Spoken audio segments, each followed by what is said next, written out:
And when you do that, you harness great amount of power because you will always be able to predict your opponent's next move.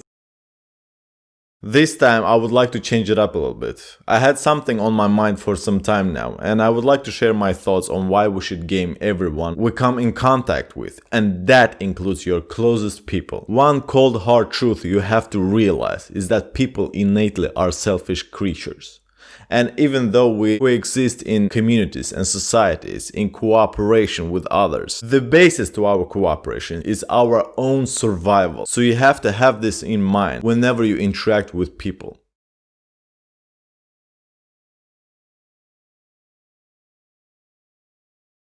And that's why I like to talk about power, manipulation, because it's a part of our nature, it's a part of who we are and how we evolved to interact with each other. Let's be honest here. Let's take this extreme example. For someone in life to win, another person has to lose. Of course, it's not that black and white. There's a gray area in between. And losing as well as winning can mean different things for different people. It depends a lot on your outlook of life, how you perceive yourself, and what part you will be playing in this life. So whenever you interact with someone, whenever you create bond, you have always this naive notion that humans just happen to like you for no reason, no agenda. But the truth is there's always an agenda. The point where that fact becomes blurry is when our societies develop and become more complex and we feel very secure and safe living in communities with others. So our innate nature becomes a very subconscious driving force, something that we don't think about and just act upon instinct. So when you become fond of someone, regardless if it's about friendship or a romantic relationship, you have to understand that there's some kind of a bias, some kind of reflection of you in that person that you notice that makes you attracted to that specific character. And that symbiosis is the basis for your own personal development. Welcome to Hong Kong.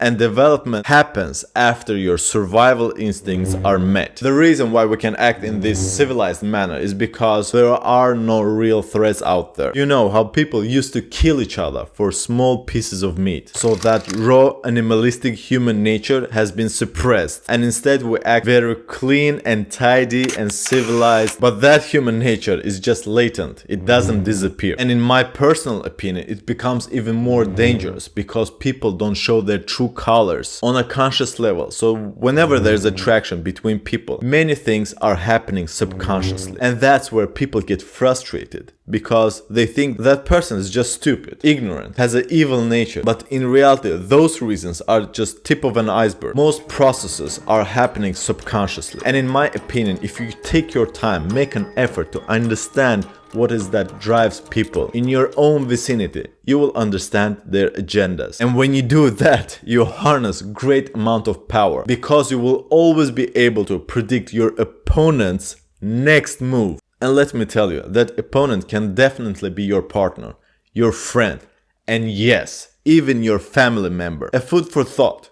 Do you really think that there's something called unconditional love? Heck, even your mother loves you for a certain purpose. The reason why we're attached to our family members, especially to the core family, is because we see them as continuation of our lineage. So even if your mother is 60, 70, 80 years old, she will always love you and see you as her little baby because you are representation of her DNA. So be careful taking advice from parents and family in general. I will do a video on how family can hold you back and how your closest ones can be the toughest barrier in your success. But for now, just understand that even your mother does things out of her own bias. And I'm not saying that she or other family members are being malevolent towards you or want to destroy you in any way. On the contrary, they want you to flourish. But their understanding of life and point of view is very seldom coinciding with yours. They don't know what is best for you because they cannot feel your emotions. So from now on, I urge you to be very careful, to study your friends, to notice the patterns. Like whenever the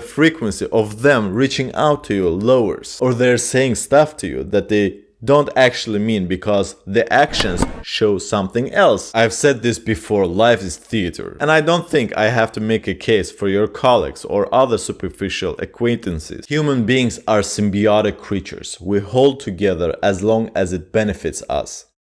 If you can take one point from this video, It is that you shouldn't be naive to the nature of human beings. Sitting down, having a cup of coffee and laughing doesn't mean that it will last forever. I'm not telling that there are no good people out there with great sense of integrity and own values. What I'm saying is that if your ship sinks, most of your crew have already abandoned it long before. Same goes for reaching any kind of material success. Money is a great tool for testing people's loyalty and what they really think about you. And gaming shouldn't be something that you always think about.